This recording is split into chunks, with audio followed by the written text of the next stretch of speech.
Our topic is carbon neutral Bitcoin adoption for nation states.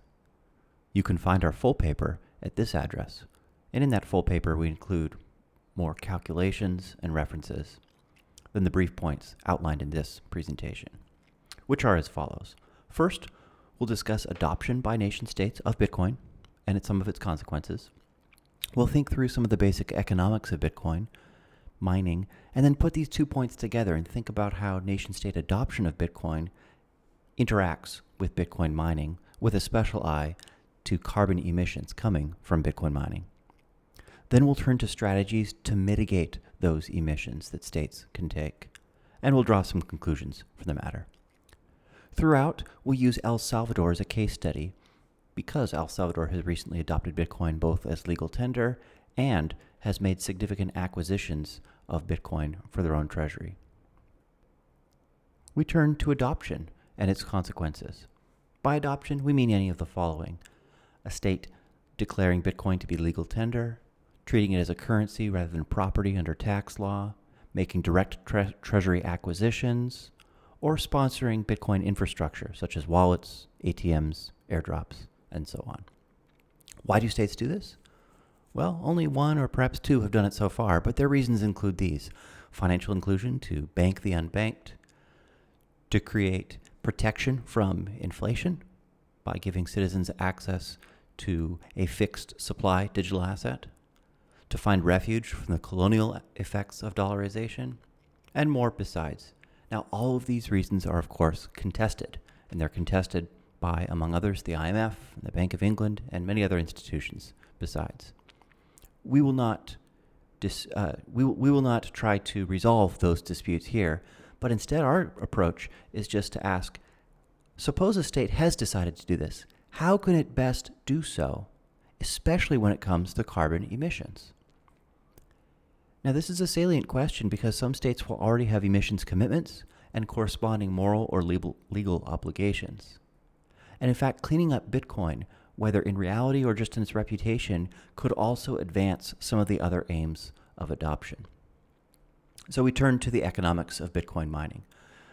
Bitcoin is a monetary network with payments that are recorded on a blockchain. So how do those payments make their way to the blockchain? And how are those payments protected from double spending of the same coin? Well, the answer is mining. Mining is the mechanism that creates this kind of network security, and it does it through a global search. Miners assemble transactions into blocks or collections that take a canonical order, which in turn allows the detection of double spending.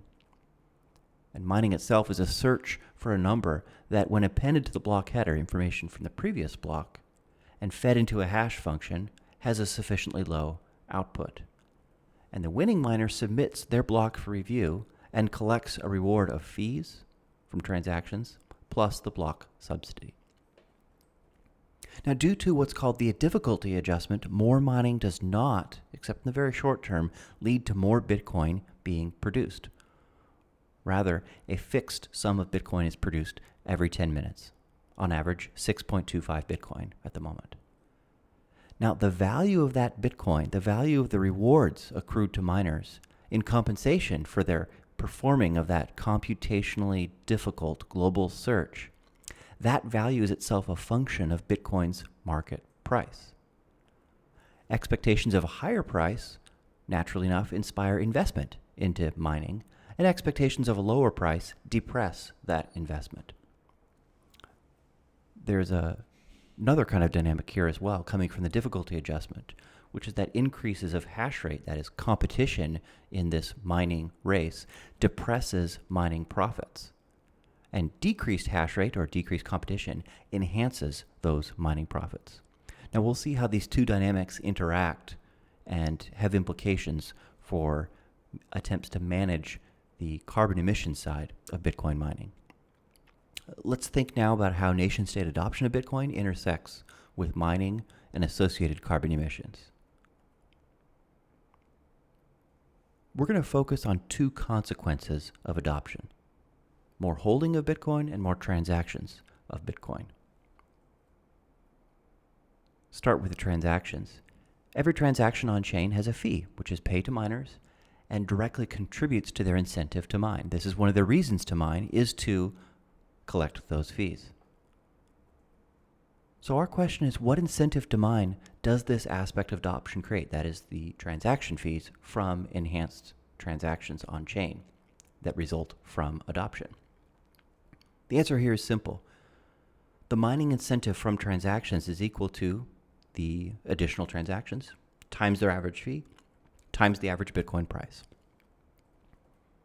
Now, at present, transaction fees are in fact a very small portion of miner revenue, less than 2% typically. So they can be set aside at present. And we're going to focus instead on the more important channel of influence from adoption to incentive to mine, which is price. We're assuming here that adoption will spur additional holdings, whether by private citizens or by state treasuries, and we'll focus on that second option.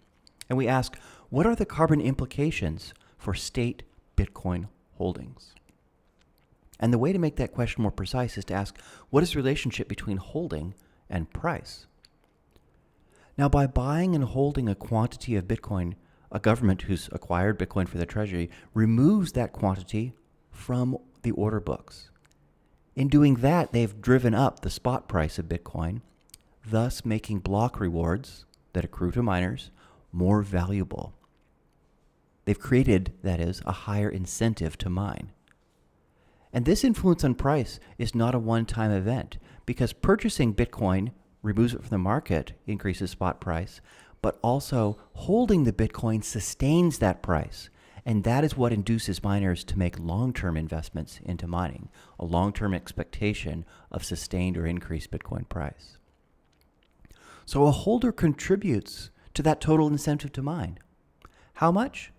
We say in exact proportion to their share of holdings out of total supply minus the lost coins. So what incentive to mine does this aspect of adoption, that is state holdings of Bitcoin, create?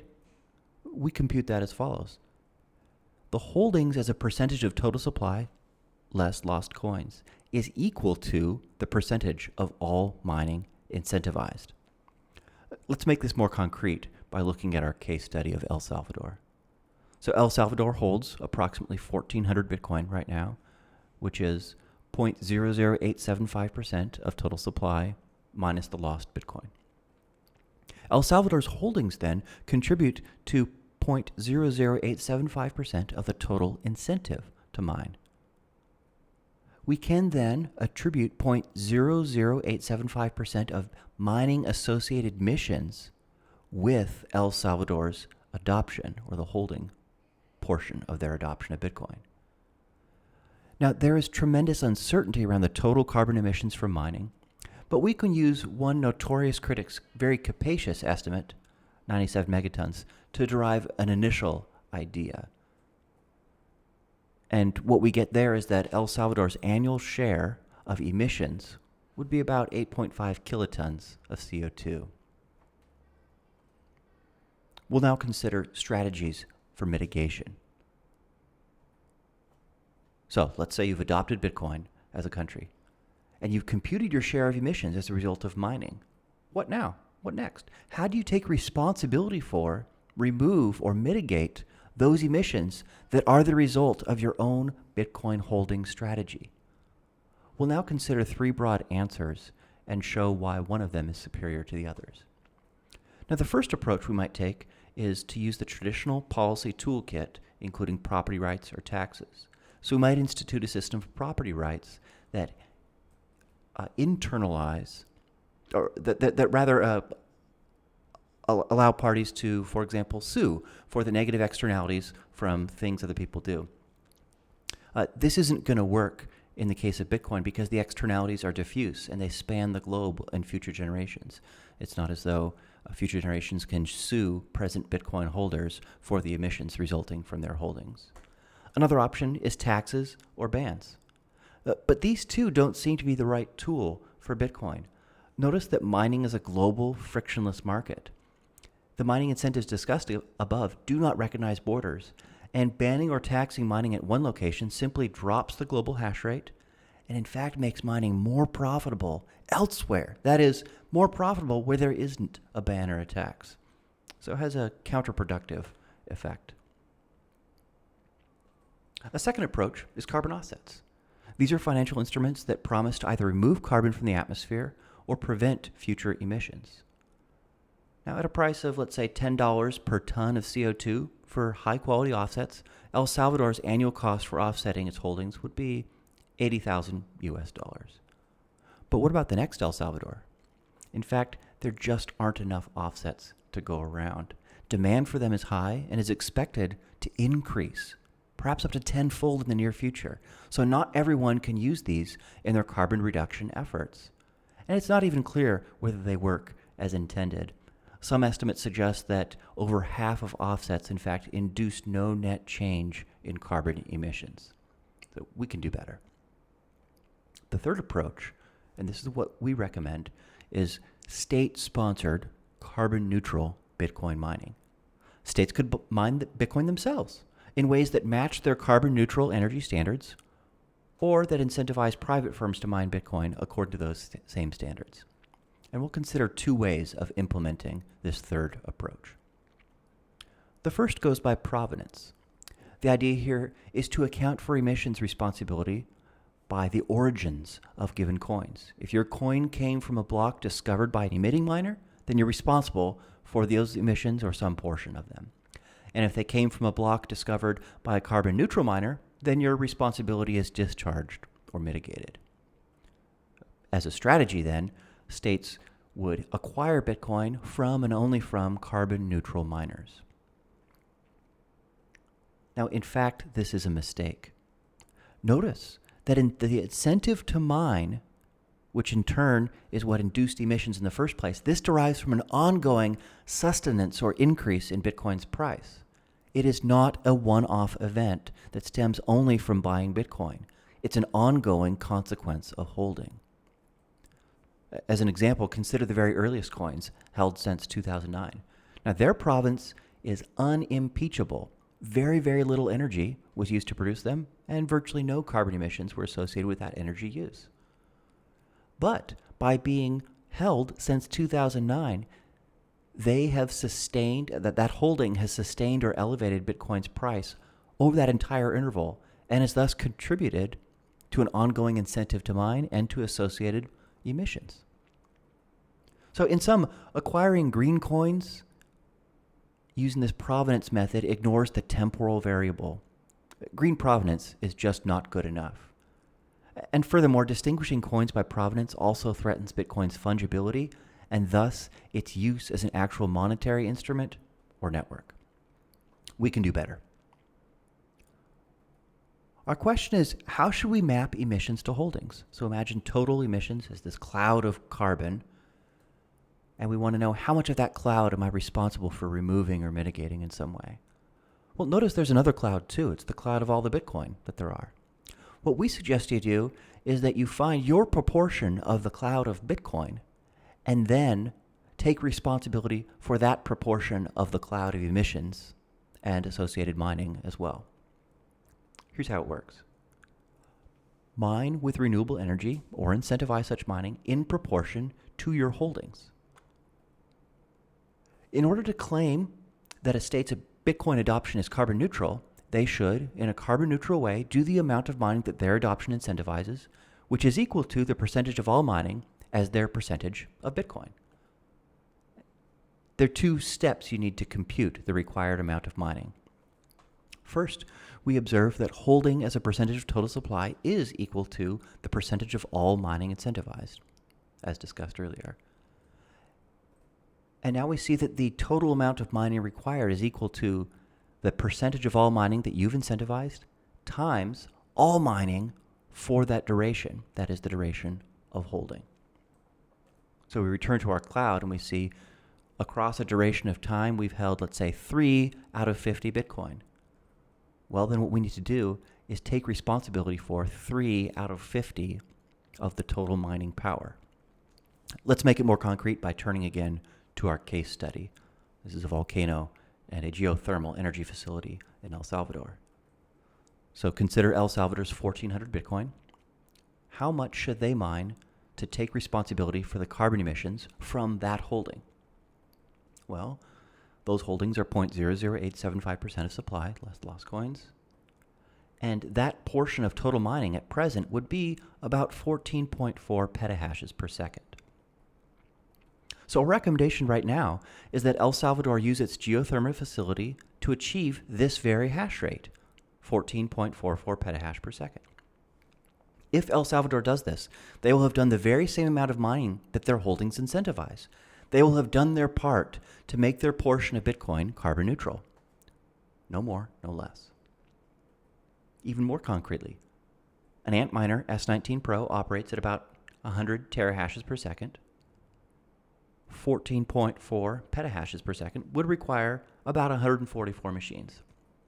Each of those machines draws about 3,000 watts of power, so the whole mining operation would only require about 440 kilowatts. And if mining is break even for El Salvador, this would require them to spend about $1.4 million on mining annually, or $350,000 quarterly, in order to achieve carbon neutral Bitcoin adoption. That's about 1% of the total value of their treasury in Bitcoin. Now, in fact, mining is profitable, so those investments in mining could result in new injections of Bitcoin into the reserves, which will in turn mean that there need to be ongoing adjustments to account for both fluctuations in network hash rate as well as the holdings. Let's put it all together. How can states adopt Bitcoin in a carbon neutral way? Familiar strategies like taxation and regulation are ill-suited for the job, and carbon offsets are beset by a bevy of problems too. States should instead mine Bitcoin themselves. And the correct accounting method for carbon here goes not by provenance, but by proportion. Mine yourself the amount of mining that your holdings incentivize. The ironic conclusion is that sovereign adoption of Bitcoin can in fact easily be made carbon neutral without carbon offsets and without more drastic regulatory measures. You can again find our full paper at this website. Thank you.